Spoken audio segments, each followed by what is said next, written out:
the Bundeswehr. Is the German military ready for action? In the interview, former German Defense Minister Volker Rühe. Volker Rühe, Germany has the strongest economy in Europe. Germany is an influential and important country without a doubt. But when you look at the armed forces, there's plenty of evidence that they're underfunded and under-equipped. Surely, though, Germany needs to have a world-class fighting force. Well, not world-class, but NATO class. Well, I think all of the European forces are underfunded, especially the British. I mean, the army has become very small.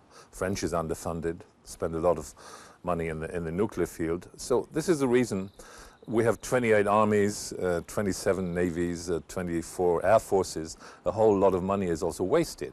And so we can't have just one European army, but we don't have any longer just national armies. So division of labor is the answer. One second, we'll talk about the division of labour in just a second, but I want to come back to the problems in the Bundeswehr. Yeah, because you're playing them down just a little bit. I've made a little list of the problems that the Bundeswehr is facing. There's problems with tanks, problems with armoured personnel carriers, aircraft, flak jackets, night view vision equipment. There are even rifles that don't shoot straight. Now it would be, yeah, you're laughing. It would be a laughing matter if it weren't a matter of life and death. I would leave a lot of time. I think there are problems because also the last 20 years we've been on foreign missions like Afghanistan, and everything was concentrated on that, not enough on the general body, but it's also exaggerated. I think in principle the Bundeswehr is still a modern army. But you will concede there are grave problems.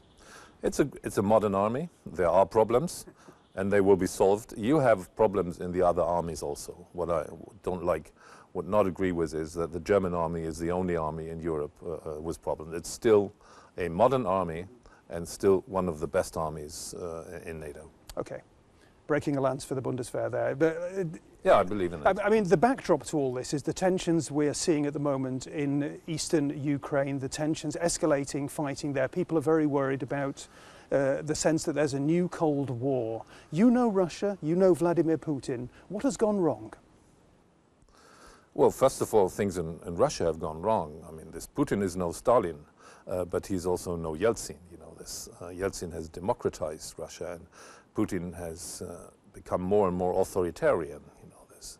But on the other hand, we have integrated and given stability to countries of Central and Eastern Europe, but we have not been able to integrate Russia into a security architecture, which is not the old one, into a greater Europe.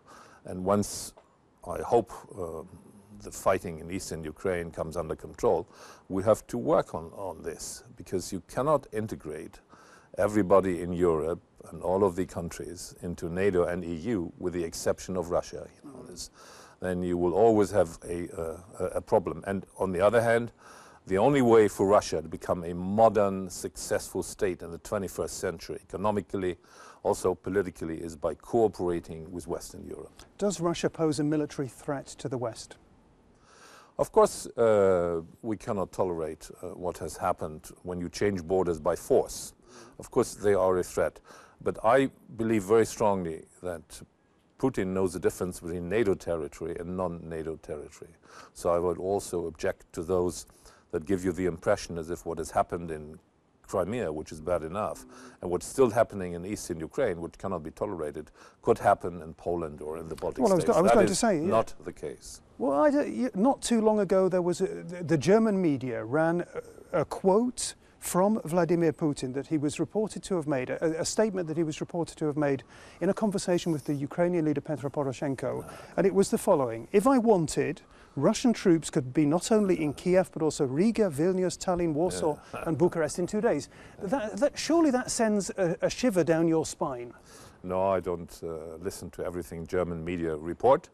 I say that again. I'm sure Russia and the Russian president knows that NATO territory is sacred, and wherever NATO territory is attacked, is an attack on NATO as a whole, and that could lead to a really big war, and that is the way to deter war. We've done this in the past. We'll also do that in the future. Okay, point taken. It's partly in response to the tensions that we've already been talking about, that NATO and the EU are beginning to reorganise the way that they organise their forces. And what we're talking about there is a division of labour and pooling and sharing. These are very important concepts, I know, for you, because you've been involved in this process. You're at the head of a commission called the Rühe Commission. What have you come up with? I think we will strengthen solidarity in the alliance and Germany's role in the alliance, and at the same time keep the role of the German parliament, because we need the parliament to explain politics to the public.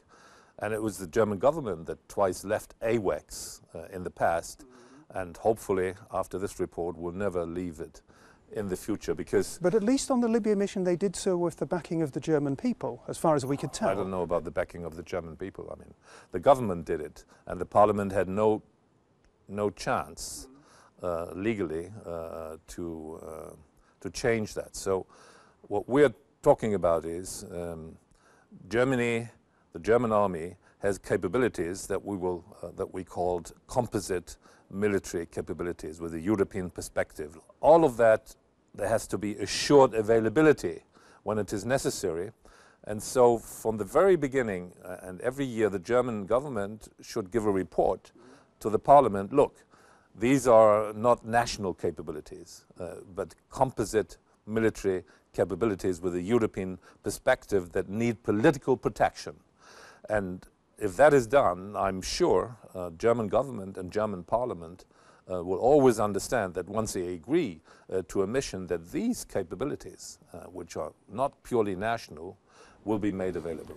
You talk about assured availability. For some in the opposition and for some of your critics, you know, that sounds like a blank cheque being handed to the military. No, it's the opposite of a blank cheque. When it comes to a mission, the parliament will always have to take a decision. But the same parliament is being regularly informed about the capabilities. You have to distinguish between the capabilities and the government and the parliament taking notice. These are capabilities which need political protection, which have to be available in an assured way. And when it comes to a situation, I'm sure that both government and parliament understand that this is a difference to other military capabilities which are not shared with other nations. Look, division of labor, the Dutch will not have tanks in the future, so they will rely on German tanks. And so there has to be an assured availability. This means that ordinary Germans are going to have to get used to the idea that they no longer have a pure national army. Yes, right.